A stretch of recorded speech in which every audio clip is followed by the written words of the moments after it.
We recognize the concern that even a single case of Ebola creates on our shores.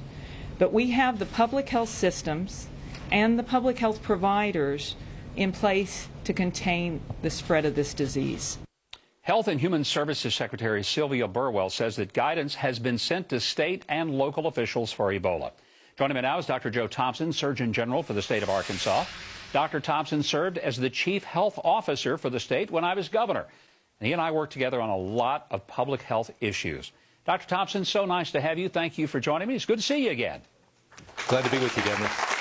Let's start out by finding out exactly what kind of guidelines and information has the CDC provided to people like you, Chief Health Officer at the state level.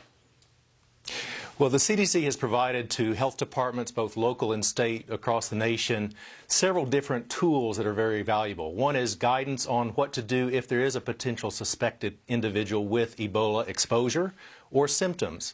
And then following through, providing us with information to get out to our providers, both hospitals and physicians, clinics across the state, to actually stimulate the question, have you traveled overseas, and in particular to West Africa? Do you feel like that the information that you've been provided and that you in turn are providing to hospitals and clinics and other medical professionals in the local community, is it adequate? Has it been presented to you in a timely fashion? Were you prepared for what happened in Dallas? I think with Ebola, we had an early warning by the information coming from West Africa, so we were aware. I think what happened in Dallas was anytime the first case happens, your vigilance goes dramatically up. So I think after Dallas, providers across the nation, and for sure here in our state, have a much higher vigilance and responsiveness to ask the questions and to assess the patients more accurately. How worried are you that this is going to spread and we'll see hundreds, if not thousands, of cases of Ebola across the United States? It's hard to predict, Governor. This virus is less easily spread than the H1N1 that you talked about earlier, but I would not predict that we won't have a few more cases pop up across the United States. I think most of them will be from travelers who've come across that were infected but asymptomatic when they came, and that then the early recognition and the responsiveness of our medical personnel for treatment and our public health personnel for contact tracing and containment will be important to contain this response. You probably heard the conversation that I just had with former Secretary Michael Leavitt. You remember the bird flu scare, the H5N1 pandemic that we were all really afraid of, and frankly, we thought it was coming, and we maybe over-prepared for that. Let's just act again as if we're at a press conference, and I call you to the podium, because I did that several times. But let's pretend that that's what we're doing right now, and I say, Dr. Thompson, please come to the podium and tell the people of our state what they need to do, what they need to prepare for. What would be your message to them? My message would be we have a new threat in the United States, not yet in our state, here in Arkansas, but a new threat that has emerged, like many more will come and that we've had in the past. The most important thing for an individual to do is actually wash their hands several times every day, not only for the Ebola virus, but also for the common flu, which is starting later this month. Keep yourself healthy, stay active, stay aware, and don't panic. This is an important exposure, but yet we have systems in place with our medical personnel and our public health personnel to help contain it. You know, a lot of emergency room nurses are really frightened right now. There was an article in Business Insider this week that hospitals feel like that they weren't adequately notified and maybe aren't fully staffed, prepared, and, you know, people are coming into the emergency room. Is there a danger that nurses are going to say, look, I'm not touching that person until we know more? Well, I think that's where putting the question in the sequence before you actually get to the examination of the patient is important. Have you traveled outside of the United States? Question number one. If the answer to that is yes, have you traveled to West Africa?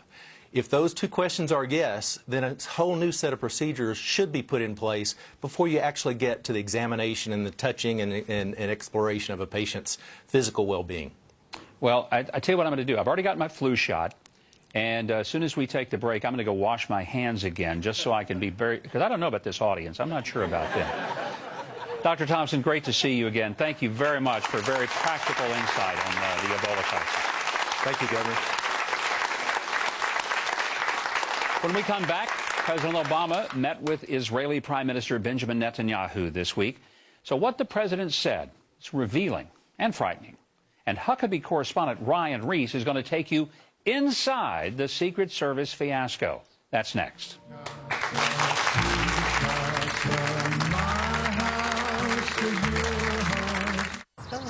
Heartburn. Did someone say burn? Try Alka-Seltzer Relief Chews. They work just as fast and are proven to taste better than Tums Smoothies assorted fruit. Amazing. Yeah, I get that a lot. Alka-Seltzer Heartburn Relief Chews. Enjoy the relief. Who's gonna do it? Who's gonna make it happen? Discover a new energy source? Turn ocean waves into power. Design cars that capture their emissions. Build bridges that fix themselves. Get more clean water to everyone. Who's gonna take the leap? Who's going to write the code? Who's going to do it? Engineers. That's who. That's what I want to do. Be an engineer. Join the scientists and engineers of ExxonMobil in inspiring America's future engineers. Energy lives here. We're 3 generations of one family working on a piece of land here. Oh my God, it's back!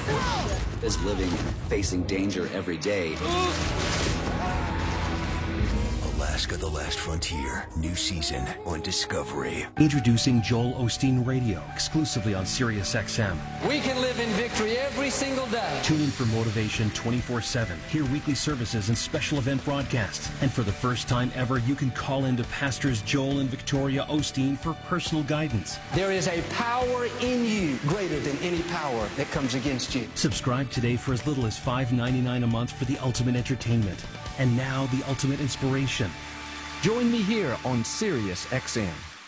Sweet, spicy, savory. Red Lobster's Endless Shrimp is now the year's largest variety of shrimp flavors, like new wood-grilled sriracha shrimp or Parmesan-crusted shrimp scampi.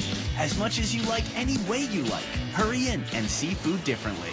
If you're ready to make your company run better, grow faster, and make more money, call 800-465-3800 and meet with your Insperity Business Performance Advisor today. Insperity, inspiring business performance. This November 4th, the balance of power is on the line. Only Fox News Channel has the all-important midterms covered. This November 4th, turn to America's election headquarters. Anyone who turns on the TV these days knows we face challenges to our way of life. Radical Islamic terrorists are threatening to cause the collapse of our country. President Obama and Senator Shaheen seem confused about the nature of the threat. Not me. I want to secure the border, keep out the people who would do us harm, and restore America's leadership in the world. I'm Scott Brown, and I approve this message, because protecting the homeland is the first step to making America strong again.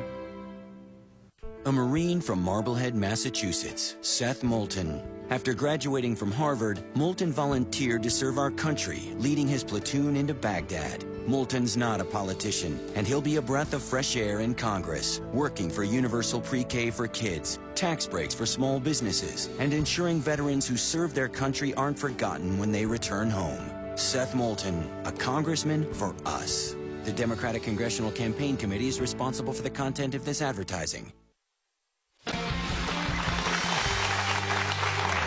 Join me Monday through Friday for the Huckabee Report. It's 3 times daily on about 600 radio stations all over the country.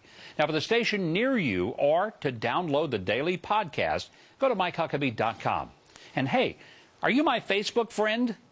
If not, why not? I hope you'll sign up today. And sign up to follow me on Twitter.